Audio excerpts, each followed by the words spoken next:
Alright, hey everyone, I'm Sarah Vanowski. This is my final artifact for our Culture and Literacy Classrooms class.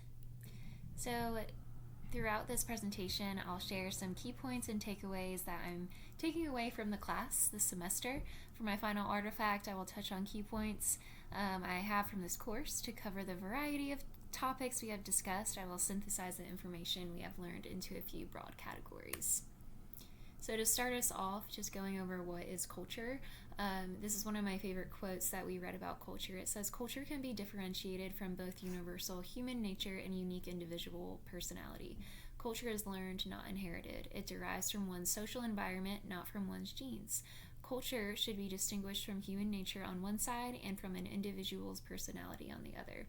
In these clouds, I put just some of the things that make up a person's culture, such as geographical region, politics, language, families, and race. So the first topic that I'm breaking the information up to is topics for educators to consider. To start, I will touch on some topics we have covered in class I think all educators should take time to at least learn about and reflect upon.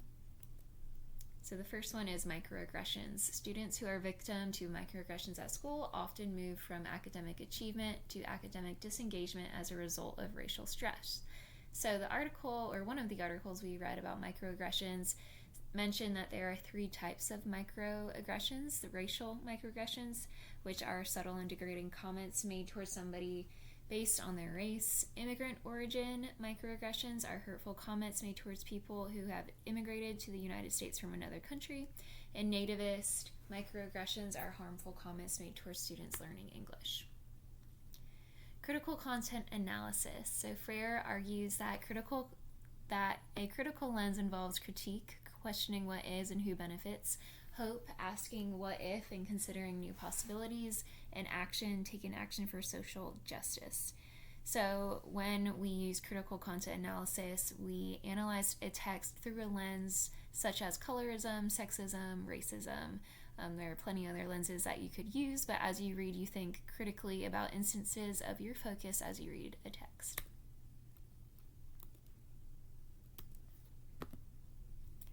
Moving on, here are some of the educational theories we learned about. And again, I went more into detail in, I think it was Module 3 that we covered these.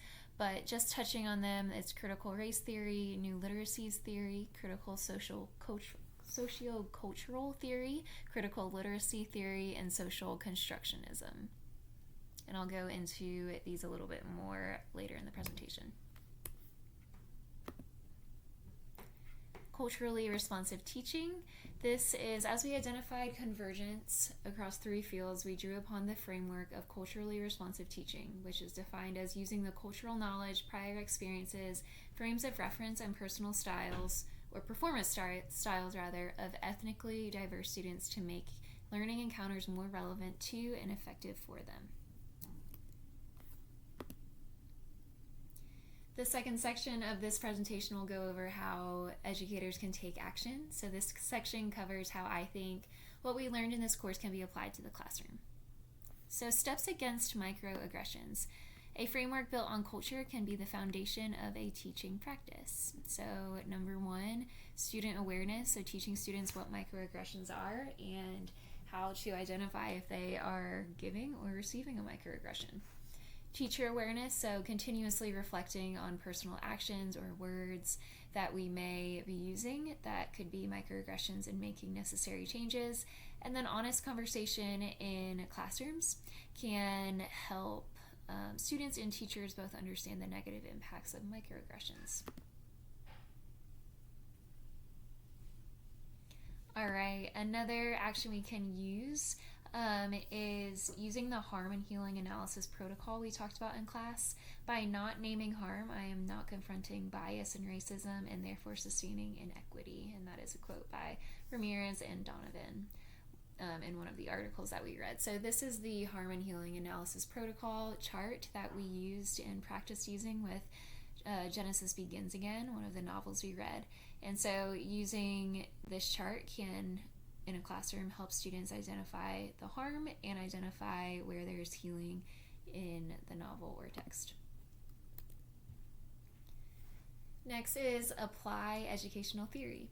So, in the article that we read in Module 4 called Autobiographical Writing in a Bilingual Fourth Grade Classroom, the author mentions many ways in which a fourth grade teacher, uses educational theory in her classroom. So, she uses critical literacy theory when her students critique the society they live in, when they write persuasive essays about whether bilingualism is an asset or not.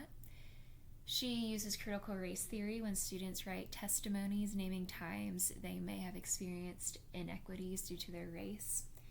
And she used new literacy studies when she had them create invitations in 2 languages, create conversation starters, and create games for an event that she was attending, and her whole class ended up attending as well. So all of these were viewed as literacy.